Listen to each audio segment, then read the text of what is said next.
कृष्णा ने संसार को जीवन जीने की राह दी। रतलाम भगवान श्री कृष्ण ने संसार को जीवन जीने की राह दी है। कान्हा ने सिर्फ असुरी शक्ति का नाश नहीं किया, बल्कि उन्होंने संसार को इस लीला के माध्यम से संदेश दिया कि किसी भी युग में असुरों का अंत तक बढ़ेगा तो भगवान जन्म लेकर पाप का अंत करने धरती पर आएंगे। यह बात रतलाम में कथाकार पंडित योगेश्वर शास्त्री ने उत्तराखंड के बद्री विशाल में श्रीमद् भागवत ज्ञान गंगा महोत्सव में कही।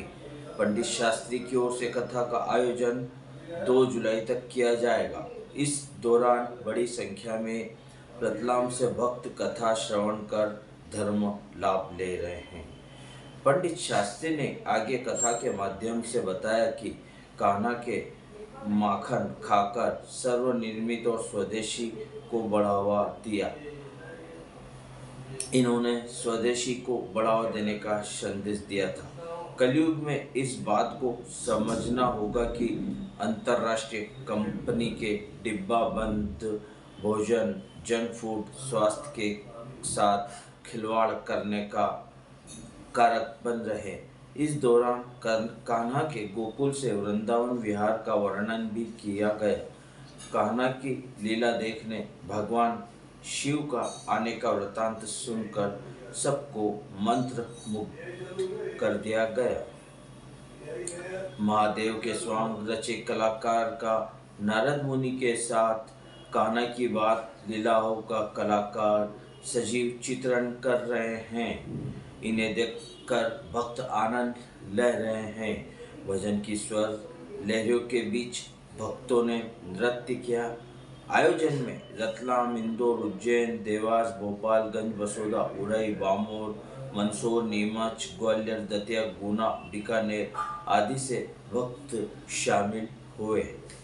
प्रदेश अध्यक्ष कांग्रेस के खिलाफ दर्ज मुकदमे को लेकर प्रखर हुए।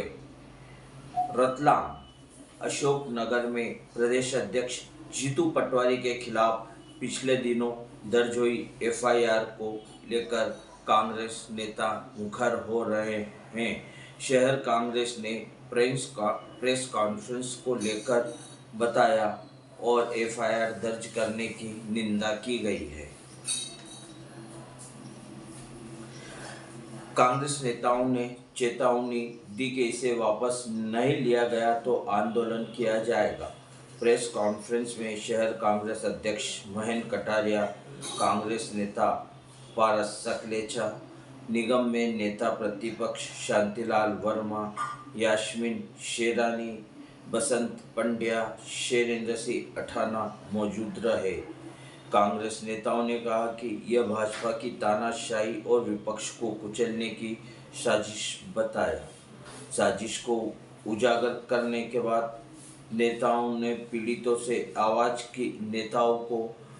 की आवाज़ दबाने और सच्चाई लाने के लिए झूठ के नीचे दफन करने की भाजपा की घिनौनी रणनीति का जीता जागता सबूत है।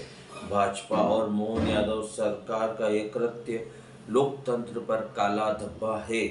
मध्य प्रदेश की जनता इन्हें कभी माफ नहीं करेगी।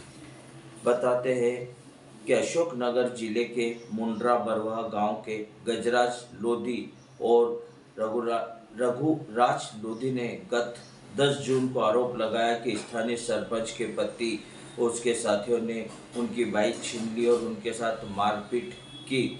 उन्हें अमानवीय रूप से मानव मल को खाने के लिए मजबूर किया। इस जघन्य अपराध की शिकायत लेकर पीड़ितों ने उसी दिन जन सुनवाई में भी पहुंचा था किंतु उनकी शिकायत पर कोई कार्रवाई नहीं हुई। 25 जून को पीड़ितों ने प्रदेश कांग्रेस अध्यक्ष जीतू पटवारी से ओरछा में मुलाकात की।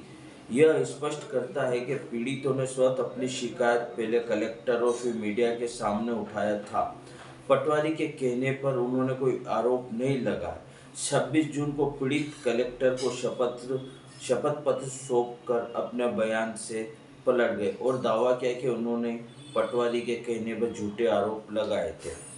इस आधार पर मुंगावली पुलिस ने उसी दिन पटवारी के खिलाफ फर्जी एफआईआर दर्ज की, जो लोकतंत्र के लिए गलत है। यदि जो सही तरीके से जांच नहीं की गई तो हम आंदोलन के लिए सड़क पर उतरेंगे।